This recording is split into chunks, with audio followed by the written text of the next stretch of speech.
दीदी मुझे कोई काम बताओ ना, मैं आपकी हेल्प करा देती हूँ। तुम्हारी नई नई शादी हुई है और लोग क्या कहेंगे, नई बहू को आते किचन में लगा दिया। तो क्या हुआ दीदी, हर माना कि आप इस घर की बड़ी बहू हैं, तो इसका मतलब ये तो नहीं कि सारा काम आप ही करेंगी। बताइए, मैं कुछ काम कराती हूँ।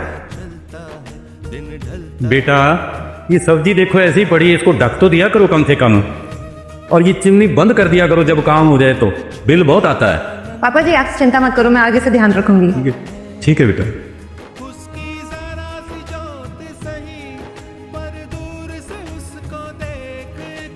बेटा जब वहां बाहर बैठे हो तो इस कमरे का लाइट और एसी बंद कर दिया करो, पता पिछले महीने कितना बिल आया था। पापा जी वो सॉरी पापा जी, दिमाग से निकल गया था, आगे से ध्यान रखूंगी।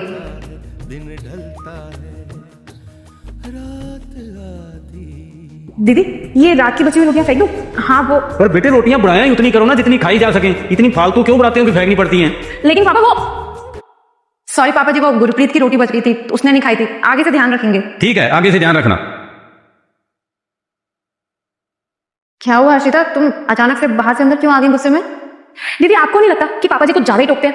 हाँ मैंने सुना था कि घरों में सास बहू को टोकती है, लेकिन यहाँ तो सब कुछ उल्टा ही हो रहा है। मम्मी जी तो कुछ कहती नहीं है, लेकिन पापा जी एक मौका नहीं छोड़ते टोकने का। और एक आप है जो उनकी बातों में जी जी जी करती रहती है, उनको तो कुछ कहती नहीं है आप। मैं उनसे इसलिए कुछ नहीं कहती क्योंकि मैं उनको समझती हूँ।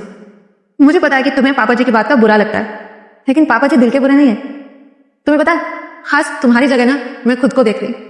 जब मेरी नई नई शादी हुई थी और मैं शादी करके घर पर आई थी, तो पापा जी मुझे भी ऐसे टोका करते थे और मुझे भी बहुत बुरा लगता था कि जब देखो पापा जी हर चीज के लिए टोकते रहते। तब मुझे मम्मी ने बताया कि जब वो शादी करके घर में आई थी ना, तब उनके पास ना सिर्फ एक कमरे का घर था, और आज जो हम इतनी आसानी से एसी में बैठे, सारी फैसिलिटीज है हमारे पास, वो सिर्फ पापा जी की कड़ी मेहनत का नतीजा है। तब तेज धूप में उन्होंने ना जाने कैसे कैसे काम किया होगा, तब जाके हमें सारे ऐशो आराम मिले।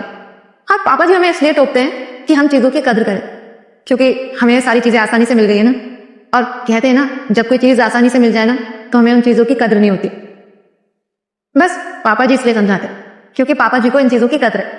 हाँ तुम ऐसे सोचो ना, अगर तुम अपने घर में होती और अपने घर का लाइट फैन अगर एसी ऑन करके छोड़ देती, तब तुम्हारे पापा भी तो तुम्हें समझाते ना, तब क्या तुम उनकी बात को बुरा मानती? पापा जी हमको अपनी बहू नहीं मानते, बल्कि बेटी मानकर समझाते हैं, तो हमें भी उनको ससुर जी नहीं पिताजी मानकर उनकी बातों को समझ लेना चाहिए।